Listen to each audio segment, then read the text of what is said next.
Earlier this week, we had someone who came in with a venomous snake bite, so we were dealing with that.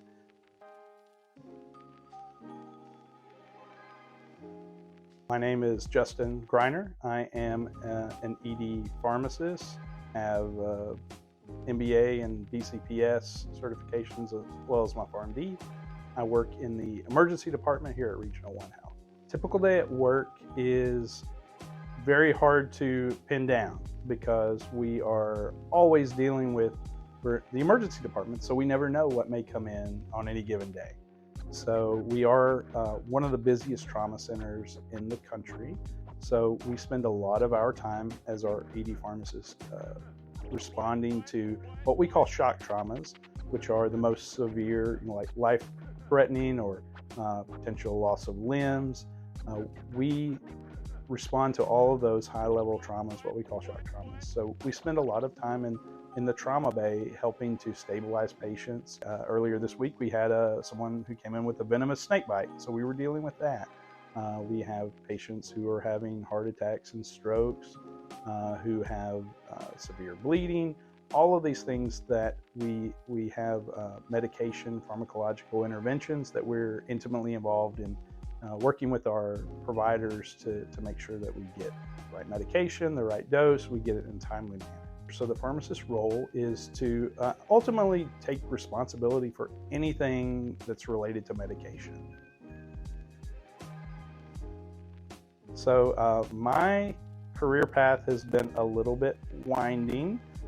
My undergraduate degree, my first undergraduate degree was in English literature, and I had no inkling I would become a pharmacist.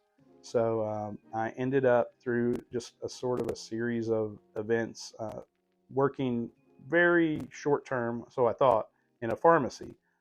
It was a small pharmacy in my hometown, now called Jones Hometown Pharmacy, and the pharmacists and technicians there, I enjoyed working with them. I enjoyed working with patients and helping take care of our community. And that set me on a different path than what I had originally planned. All the winding paths my career has taken, I'm very, very happy and excited to have ended up where I've ended up. There could be an earthquake and our whole world will turn upside down and it will be chaos. I pray that does not happen, but that is a possibility. Or, we could have some sort of mass casualty event, which we have dealt with here. And, you can have no forewarning of that, and you just have to be able to roll with the punches. I mean, one thing about our role is we are there at the bedside, preparing medications, administering medications, in code situations where people are literally dying. We deal with people dying sometimes, and that's that's unfortunate, but that's it's maybe something that you don't deal with in a more traditional pharmacist role, and you just have to kind of be able to roll with those punches and be able to still take a detailed view of things and be willing to accept that there are some things maybe out of your control. It's a brave new world of advancing technology, advancing science.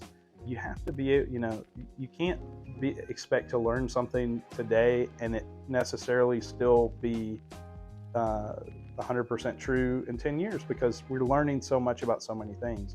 Be willing to kind of look outside the box and think outside the box, because when I started pharmacy school, I assumed I would be working in a community pharmacy.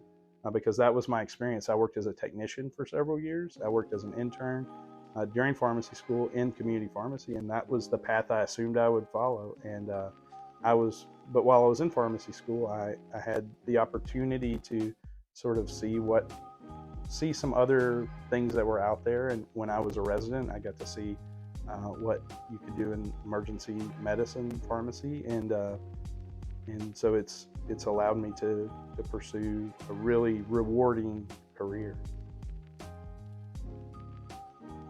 We are more.